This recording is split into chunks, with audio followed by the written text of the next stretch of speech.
wabarakatuh. Kita ketemu lagi hari ini alhamdulillah ya di mata pelajaran Kebutuhan Dasar Manusia kelas 12 Asisten Keperawatan 2. Mengawali perjumpaan kita hari ini, Dunia minta tolong kepada Foni untuk memimpin doa. Untuk mengawali kegiatan pembelajaran hari ini, berdoa mulai, berdoa selesai. Kemudian ini akan absen dulu ya. Adinda Dwi Nurhayati. Hadir, Bu. Alma Putri Damayanti. Hadir, Bu. Ami Fadila Nawaratri. Hadir, Bu. Baiklah, semuanya sudah hadir ya anak-anak. Apakah sudah siap untuk pembelajaran kita hari ini? Bukunya, kemudian mungkin handphone atau yang punya laptop bisa disiapkan. Lalu juga apakah sudah nyaman di sekeliling kalian? Nggak ada suara-suara yang mengganggu? Sudah nyaman, Bu. Sebagai warga negara Indonesia yang baik, kita menerapkan protokol kesehatan sesuai dengan aturan pemerintah. Ada 5, yaitu mencuci tangan, memakai masker, menjaga jarak, menjauhi kerumunan, serta mengurangi mobilitas. Anak-anak hari ini akan belajar tentang pemenuhan kebutuhan oksigenasi. Untuk pertemuan yang lalu, kita sudah belajar tentang konsep dasar kebutuhan oksigenasi, kemudian anatomi fisiologi, lalu ada juga faktor-faktor yang mempengaruhi pemenuhan kebutuhan oksigenasinya. Kira-kira gimana, Mas? Ada nggak yang ingat tentang anatominya? Mungkin ada.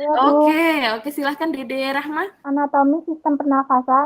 Untuk anatomi pernafasan dibedakan menjadi 2, Bu. Pertama, anatomi saluran pernafasan atas yang terdiri dari hidung, faring, dan laring. Yang kedua, saluran pernafasan bawah yang terdiri dari trakea, bronkus, bronchiolus, dan alveolus. Jawabannya mantep-mantep ya. Nah, berarti masih ingat nih materi yang lalu. Hari ini kita akan belajar secara daring dengan menggunakan model pembelajaran yaitu problem based learning. Bunia akan melakukan penilaian terhadap kalian, mulai dari penilaian sikap, penilaian pengetahuan, penilaian keterampilan. Nah, untuk tahap-tahap yang harus kita lakukan, nanti akan Bunia sajikan kasus, kemudian siswa melakukan diskusi kelompok. Lalu kalian mengerjakan lembar kerja peserta didik, lalu kalian akan menuangkan hasil dari diskusi kalian sesuai LKPD itu di PPT-nya. Nah, kemudian dari PPT nanti kalian akan menyajikan jadi presentasi per kelompok. Berikutnya kalian mendemonstrasikan tindakan sesuai dengan kasusnya. Untuk menambah semangat kita mau yel-yel dulu. SMK. SMK Negeri 1 Banyudono. Dahsyat. SMK Negeri 1 Banyudono. Luar biasa. Belajar bareng dia. Bahaya. Oke, anak-anak, ini ada kasus, itu kasusnya ada 2. Salah satu dari kalian bisa membaca. Silakan Ami. Tuan Bima, usia 54 tahun, datang ke IGD rumah sakit dengan keluhan lemah dan nafas terasa sesak. Itu tadi salah satu kasus yang akan kita pelajari hari ini. Dia akan membagi kalian menjadi 2 kelompok. Kelompok 1 ada Alma, Ami, Foni, dan Risma. Untuk kelompok 2 ada Adinda, Anissa, Aurora, Dede, dan juga Erika. Karena sudah tahu kelompoknya siapa saja, kalian bisa bagi tugas menjadi ketua yang mempresentasikan, kemudian probandus atau pasien, yang satu nanti menjadi asisten perawatnya. Kita akan mulai, Bunia akan perlihatkan untuk LKPD yang harus kalian kerjakan hari ini. Nah, ini ada petunjuk, nanti silahkan dibaca, dicermati, lalu kalian mengerjakan LKPD serta tugas yang dari Bunia tadi sesuai dengan petunjuk yang ada di LKPD ini. Untuk menyelesaikan tugas dari Bunia bisa pakai paket yang dari sekolahan tentang kebutuhan dasar manusia. Kemudian link dari internet, channel YouTube, nanti akan Bunia kirim di chat yang terakhir. Kalian bisa menggunakan materi ajar ini tentang pemenuhan kebutuhan oksigen yang covernya seperti ini. Bunia share atau Bunia kirim link untuk kalian bisa lihat di YouTube atau di internet edukasinya. Ini ya dilihat di chat, di situ ada link yang udah Bunia bagikan untuk nanti kalian bisa sebagai bahan untuk diskusi. Saat ini saatnya kalian untuk melakukan diskusi. Nah, sekarang Bunia bagi untuk diskusinya. Untuk kelompok 1 diskusi di Google Meet dulu. Nah, untuk kelompok 2 bisa diskusi di chat. Terapi dada. Aku tulis di PPT ya teman-teman. Aku baca lagi nih kayaknya masalahnya. Yang muncul sesak sama nggak bisa keluar dahak.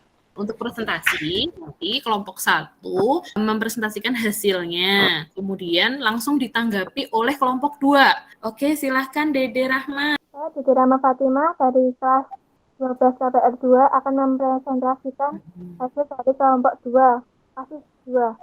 Nyonya Sinta mengantarkan anaknya usia 16 tahun ke poliklinik rumah sakit. Nona Rifa mengeluh sakit kepala, nyeri tenggorokan, dan batuk berdahak. Masalah yang muncul pada kasus. Pasien sulit mengeluarkan dahaknya. Pemecahan masalah. Asisten perawat menyarankan untuk minum air putih hangat. Asisten perawat mengajarkan teknik nafas dalam dan batuk efektif. Sangat bagus ya dari Dede Rahma Fatimah. Tepuk tangan untuk Dede Rahma Fatimah. Oke, good.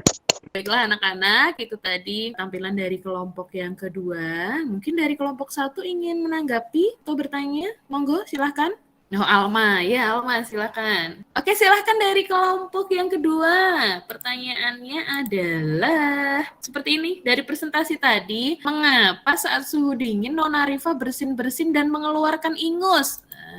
Siapa yang mau menjawabnya? Saya Anissa akan menjawab pertanyaan dari Alma. Nona Rifa bersin-bersin dan mengeluarkan ingus karena refleks pertahanan dari sistem pernafasan untuk mencegah kontaminasi dari zat yang membuat alergi atau iritasi pada pernafasan. Dalam kasus ini, Nona Rifa terpapar suhu dingin. Presentasinya udah selesai ya anak-anak dari kelompok 1 dan kelompok 2. Selanjutnya adalah demonstrasi. Dia memberikan penilaian kalian di bagian keterampilannya. Adalah dari langkah-langkah tindakan yang akan kalian nanti demonstrasikan. Kemudian penggunaan atau tata bahasa, kesesuaian respon, ekspresi, dan juga gestur. Lalu adalah ketepatan waktu. Untuk kelompok 1. Ayo, siapa nih yang mau tampil? Di sini saya akan mendemonstrasikan tentang nafas dalam dan batuk efektif. Kita coba ya. Kedua tangannya ditaruh di perut agak ke dada. Ya. Nanti tarik nafas dan saya hitung selama 3 detik, langsung hembuskan ya. Ya. Tarik nafas 1, 2, 3. Hembuskan pelan-pelan. Sekali lagi tarik nafas sama didorong untuk dahaknya keluar ya. Hembuskan pelan-pelan. Nah, kalau udah keluar dahaknya, saya siapkan mangkoknya supaya dahaknya enggak keluar kemana-mana. Nanti saya akan lap pakai tisu ya. Iya. Luar biasa sekali ya. Jadi dari kelompok 1 sudah diwakilkan oleh Ami dan juga Risma Anjar. Bunia sangat apresiasi sekali ya.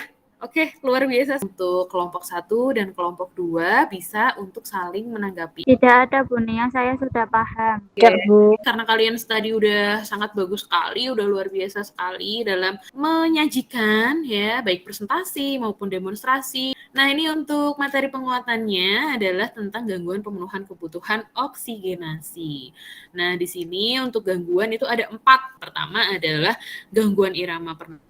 Kemudian ada biot dan kusmaul gitu. Itu dari gangguan-gangguan irama pernafasannya. Kemudian di bagian metode pemenuhan kebutuhan oksigenasi, ini tadi ya, yang pertama adalah tadi dari kelompok 1 udah timbul ini ya, yaitu tentang pemberian oksigen dengan menggunakan asal kanul biasa ataupun dengan menggunakan masker oksigen.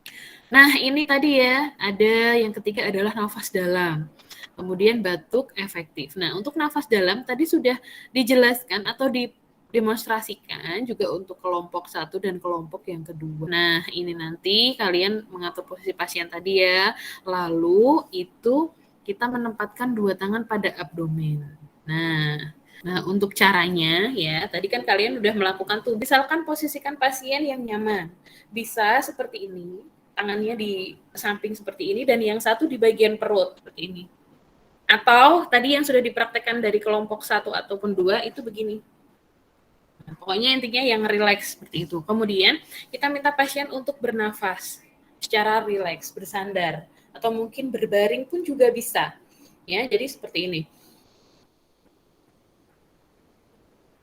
Seperti itu dilakukan 2, 3, atau 4 kali atau pasien sampai merasakan nyaman begitu. Jadi intinya untuk di bagian nafas dalam ini adalah menghirup udara sampai merasakan pengembangan paru kita penuh dengan udara, lalu kita hembuskan perlahan lewat mulut seperti meniup.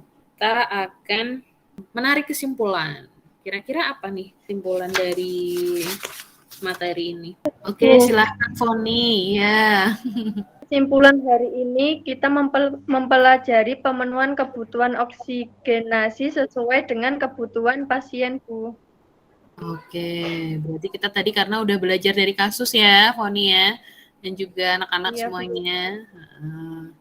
Nah, kalian Bunia harapkan nanti kalau menemui kasus seperti yang tadi kita pelajari, itu bisa kita terapkan atau kita ajari pasien atau mungkin keluarga di rumah ya yang mengalami hal yang sama mungkin untuk meningkatkan kenyamanan, kita bisa lakukan teknik nafas dalam dan juga mungkin kalau yang susah mengeluarkan dahak kita lakukan batuk efektif. Nah, untuk yang lainnya gimana Bu? Yang pemberian oksigen, yang fisioterapi dada, yang suctioning. Nah, itu nanti kita akan pelajari di pertemuan yang berikut. Sekarang kita mengerjakan soal evaluasi. Nah, ini ada link Google Form.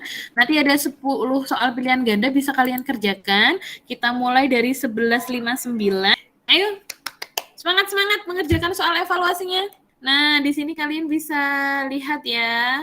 Untuk hasilnya hari ini, KKM kita adalah 74.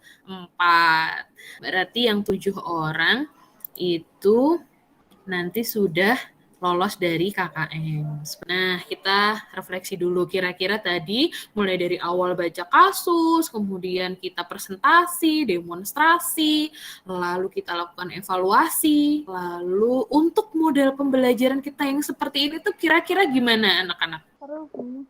Kan apa sih sebenarnya yang pengen Bunia harapkan dari kalian setelah dengan model pembelajaran yang seperti ini tuh apa sih? Kalian bisa menganalisis pemenuhan kebutuhan oksigenasi dengan tepat.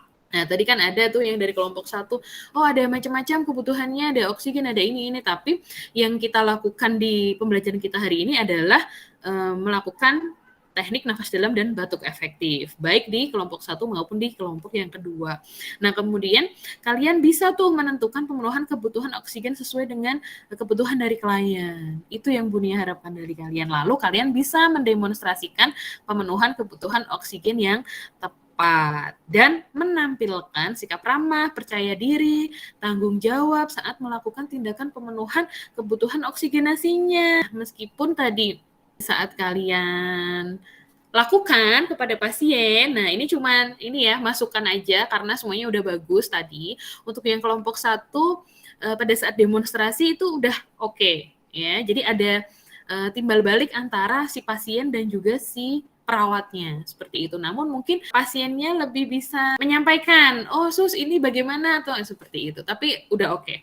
Nah, untuk yang di kelompok 2 juga seperti itu. Untuk pasiennya lebih aktif lagi seperti itu. Kemudian dari perawatnya juga tidak sekedar ngasih oh ini loh langkah-langkahnya seperti ini, bukan seperti itu, tapi mungkin bisa dipraktekkan secara langsung di hadapan pasiennya seperti itu ya. Tapi semuanya udah oke, ini cuma masukan aja biar kalian nanti semakin baik ketika kalian menerapkan di kehidupan kalian sehari-hari dan menuju menjadi asisten perawat yang profesional. Kita tutup pembelajaran kita hari ini. Kita yel-yel dulu lagi. SMK? Bisa. SMK Negeri 1 Banyudono? Semangat. SMK Negeri 1 Banyudono? SMK Negeri 1 Banyudono? Luar biasa. Luar biasa. Belajar bareng Bunia. Bahagia. Kita akhiri pertemuan kita dengan berdoa. Untuk menutup pembelajaran pada siang hari ini, marilah kita berdoa sesuai dengan keyakinan masing-masing. Berdoa mulai. Berdoa selesai. Sampai ketemu lagi ya anak-anak. Selamat siang. Jumpa lagi nanti di mata pelajaran kebutuhan dasar manusia bareng dengan Bunia. Selamat siang, Assalamualaikum. Waalaikumsalam.